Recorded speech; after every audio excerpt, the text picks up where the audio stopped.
Back in the game.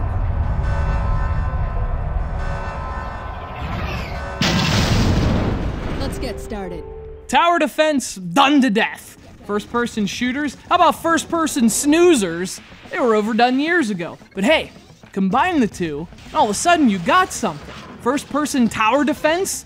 Sign me freaking up. It's Sanctum 2 for the Xbox 360.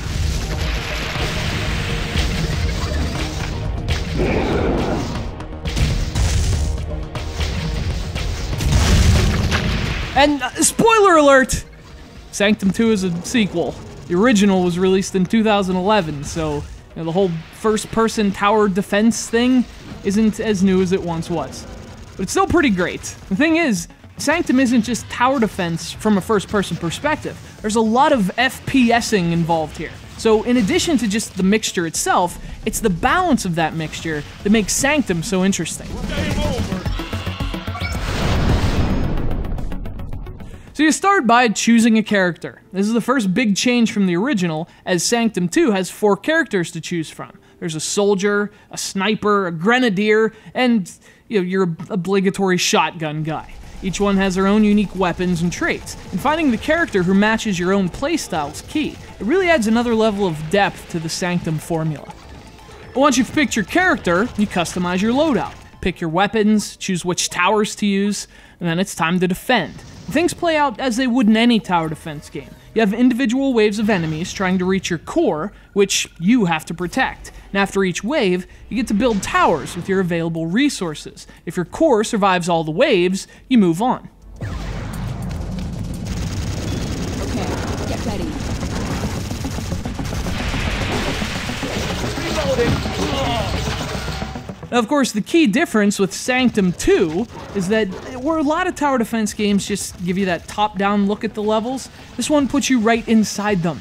And to clear the enemies, you don't just rely on your towers. You also have to kick a little ass yourself.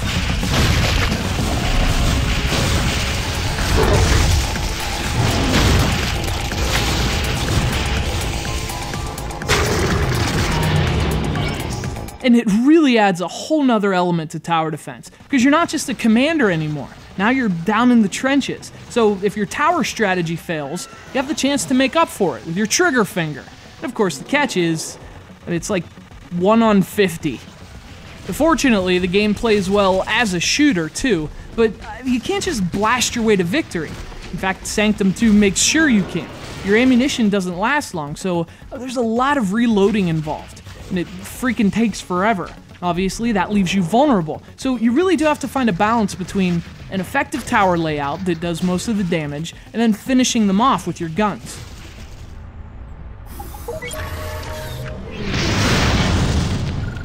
So the design's really smart, the gameplay's fun, but Sanctum 2 also offers some interesting customization, leveling up. There are plenty of towers and weapons to choose from, as well as perks you can apply to your character. So one might give your weapon extra damage, but it also removes enemy weak points. And that's the great thing about Sanctum 2. Every advantage is balanced with a disadvantage.